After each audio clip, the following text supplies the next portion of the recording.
Good afternoon, Year 7s. My name is Angelo Vallis and I'm your teacher. Today we're going to go through the topic of the water cycle. It's a great day to explain the water cycle today because we've had all stages occur.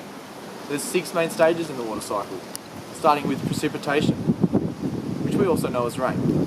You can actually see we've had rain today because there is puddles. Just have a look on the road. Stage 2, surface runoff. This occurs in 2 types: rivers on top of the ground, and surface runoff in the underground water systems. This goes to our 3rd stage of accumulation. Now, water accumulates, has to go somewhere. This is in lakes, and the major one, the oceans. Stage 4 is evaporation. Water evaporates from the oceans and the lakes and goes into our stage 6, which we will go to. Stage 5, transpiration. Now if we go over here, transpiration is water evaporating from plants, trees. So they're actually quite a major part in the water cycle. And our 6th stage, condensation, which we can see today. Let's have a look over here. You can see some dark greyish things. We know them as clouds. So condensation is cloud formation. So, we're going to go back inside and have a further look into the detailed stages and we'll have a look.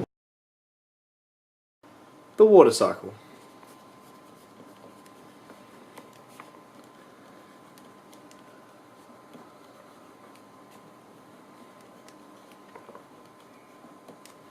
The water cycle has many components. 1, the land. Now the thing you got to remember about the land is the topography. So you have mountains, you have flats, you have dips. But all these parts of the land really help in the water cycle. The next part are the trees. Trees, plants, grass, all have a valid role in the water cycle.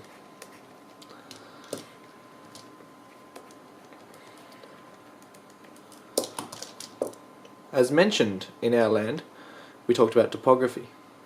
Now this influences another component, the lakes and our runoff.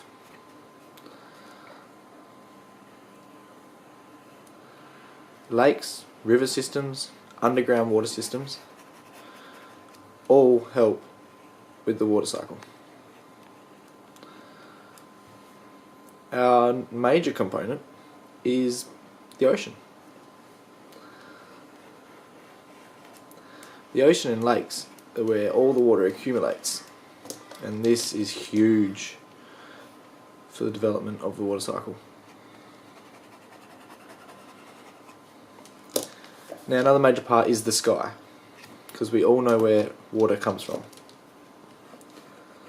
and this will be explained when we go through the stages of the water cycle. Our first stage is precipitation. Now, precipitation comes from clouds, and we know it as rain. Rain happens over the earth, and then forms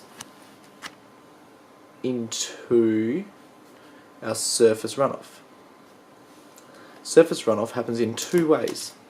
We have surface runoff of the land, which is through our river systems, or we have underground systems.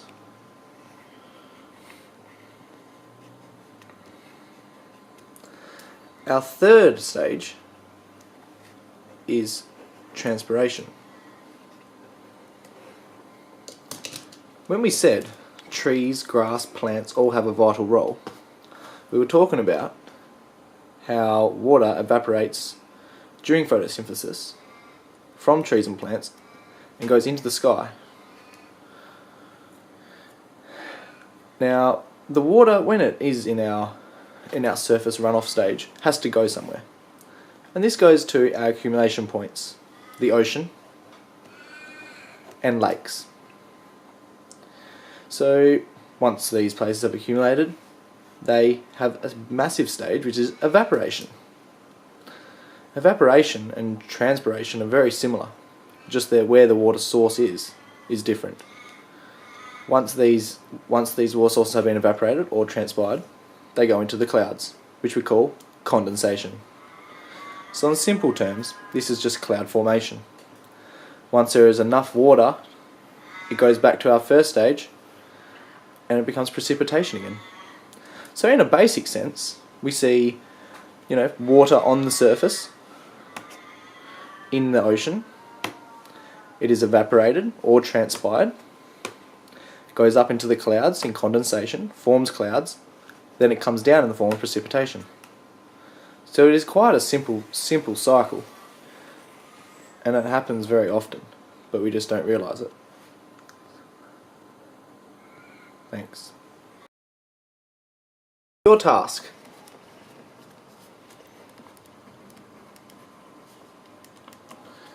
Draw and label your own water cycle.